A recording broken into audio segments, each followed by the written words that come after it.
অনেকেই মনে করেন ভারত চাইলেই কয়েক ঘন্টার মধ্যেই বাংলাদেশকে হারিয়ে দিতে পারে, কিন্তু এই ধারণা কতটা বাস্তব?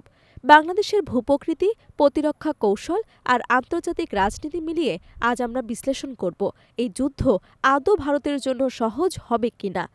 বাংলাদেশ ভৌগোলিকভাবে একটি ছোট্ট রাষ্ট্র হলেও এর কৌশলগত গুরুত্ব এবং ঐতিহাসিক বাস্তবতা একে কখনোই দুর্বল প্রমাণ করেনি।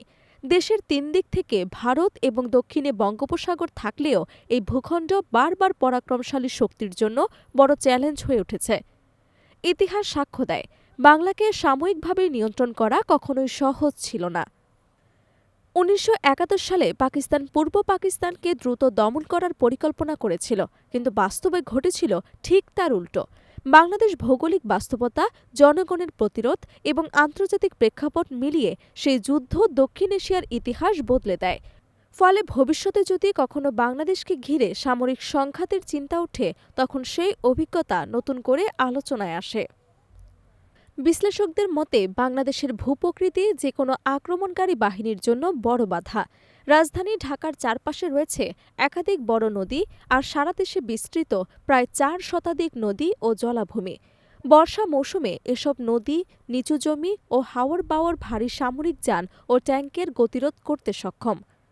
পূর্ব সীমান্তের পাহাড়ি অঞ্চল গেরিলা যুদ্ধের জন্য অত্যন্ত উপযোগী, যা আক্রমণকারী বাহিনীর জন্য পরিস্থিতিকে আরও জটিল করে তোলে। ভারতীয় সেনাবাহিনীর অবসরপ্রাপ্ত মেজর জেনারেল ডি.কে পালিত তার লেখায় বাংলাদেশকে ডিফারেন্ডার্স প্যারাডাইস হিসেবে উল্লেখ করেছেন। তার মতে, বাংলাদেশের প্রতিটি শহর ও গ্রাম কার্যত একটি স্বয়ংসম্পূর্ণ প্রতিরক্ষা কাঠামোর অংশ, যেখানে প্রাকৃতিক ও মানবিক উপাদান মিলিয়ে শক্ত প্রতিরোধ গড়ে তোলা সম্ভব। সামরিক সক্ষমতার দিক থেকেও বিষয়টি একপাক্ষিক নয়।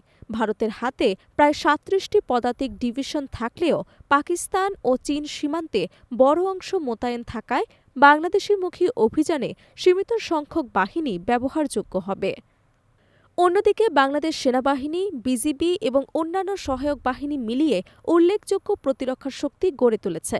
এর সঙ্গে রয়েছে বিপুল সংখ্যক প্রশিক্ষিত আনসার সদস্য, যারা প্রয়োজনে প্রতিরক্ষায় যুক্ত হতে পারেন। অর্থনৈতিক দিক থেকেও সামরিক সংঘাত ভারতের জন্য ঝুঁকিপূর্ণ হতে পারে। ভারত একটি দ্রুত উন্নয়নশীল অর্থনীতির দেশ হলেও দীর্ঘমেয়াদী যুদ্ধ বিপুল ব্যয় তৈরি করবে।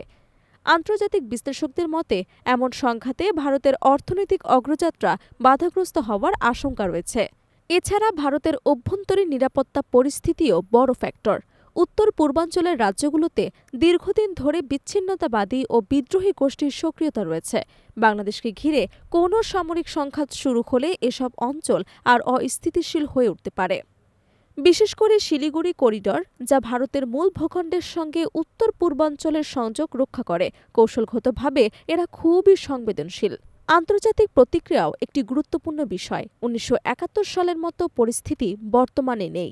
চীন ও পাকিস্তান সহ আঞ্চলিক শক্তিগুলোর অবস্থান এবং বৈশ্বিক রাজনীতির বাস্তবতা বিবেচনায় নিলে যে কোনো সামরিক পদক্ষেপ ভারতের জন্য বহুমুখী চাপ তৈরি করতে পারে।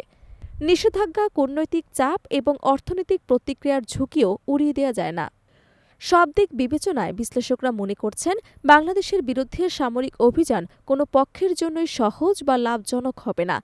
ইতিহাস, ভূগোল, প্রতিরক্ষা কাঠামো এবং আন্তর্জাতিক বাস্তবতা মিলিয়ে এমন সিদ্ধান্ত গোটা অঞ্চলের জন্য মারাত্মক অস্থিরতা তৈরি করতে পারে।